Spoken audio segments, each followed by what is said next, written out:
Mais cette fin ne se résume pas à la destruction. Elle ouvre le chemin vers un nouveau ciel et une nouvelle terre.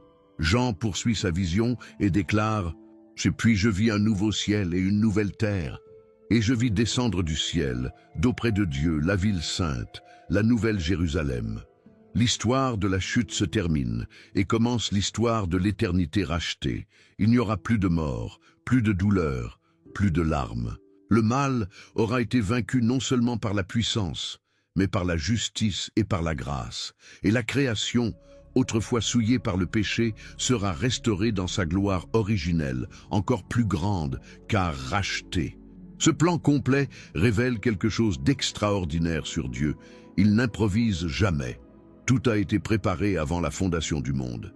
La chute de Satan, le choix des anges, la création de l'homme, la croix, la résurrection et le jugement final. Rien n'est accidentel. Tout suit un ordre, un but supérieur, une sagesse éternelle. Satan, malgré tous les dégâts qu'il a causés, n'a jamais été aux commandes. Il n'a occupé que l'espace qui lui a été permis, jusqu'à ce que tout soit prêt pour sa fin, une fin qui ne glorifie pas la punition, mais qui exalte la sainteté d'un Dieu juste et fidèle. Et nous, dans tout cela, nous sommes au cœur de cette histoire. Créés à l'image de Dieu, atteints par le salut en Jésus-Christ, nous sommes appelés à vivre à la lumière de la vérité. Pendant que Satan attend son sort, c'est nous qui proclamons la victoire du royaume.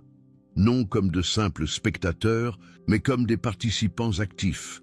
Nous sommes la preuve vivante que le plan de Dieu triomphe sur le chaos. Chaque prière, chaque choix pour la justice, chaque acte de foi est un rappel lancé à l'ennemi. La fin est proche, et rien ne pourra empêcher l'accomplissement de ce que Dieu a décrété.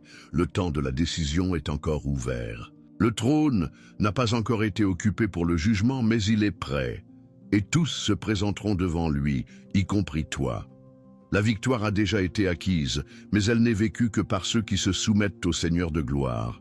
Et maintenant que nous avons vu toute cette histoire se dérouler, depuis la création de Lucifer jusqu'à sa défaite finale, il ne reste qu'une seule question. Que ferons-nous de cette connaissance? Comment vivrons-nous devant un Dieu si souverain, si juste et si patient, maintenant que tu connais cette vérité et que tu comprends clairement pourquoi Dieu n'a pas détruit Satan ni les anges déchus? Que vas-tu faire de cette révélation? Vas-tu continuer à vivre comme si tout n'était que hasard? Vas-tu ignorer qu'un plan éternel est en cours et que tu en fais partie? Ou vas-tu te positionner du côté de la lumière avec conviction, avec crainte et avec foi? Comprendre pourquoi Satan est encore vivant n'est pas juste une révélation intellectuelle, c'est un appel à la transformation. Es-tu prêt pour le jour du jugement? Marches-tu dans l'obéissance? Fais-tu confiance à la justice de Dieu, même quand tout semble hors de contrôle? Car, comme nous l'avons vu, le mal peut durer un temps, mais il ne triomphera jamais. Et le Seigneur attend une réponse de chacun de nous. Il t'a donné le libre arbitre. Maintenant, c'est à toi de choisir si tu veux vivre comme un enfant de lumière ou rester aveuglé par les illusions des ténèbres. Partage dans les commentaires ce qui t'a le plus touché dans cette vidéo. À quel moment de cette histoire t'es-tu reconnu? Que t'a dit le Saint-Esprit pendant que tu écoutais?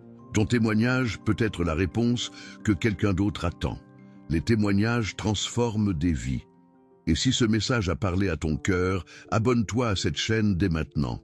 Active la cloche pour ne rien manquer et reste avec nous dans cette aventure de découverte et de révélation profonde de la parole. Il nous reste encore tant de vérités à explorer ensemble. Que le Seigneur te bénisse et que tu choisisses le camp de l'éternité victorieuse.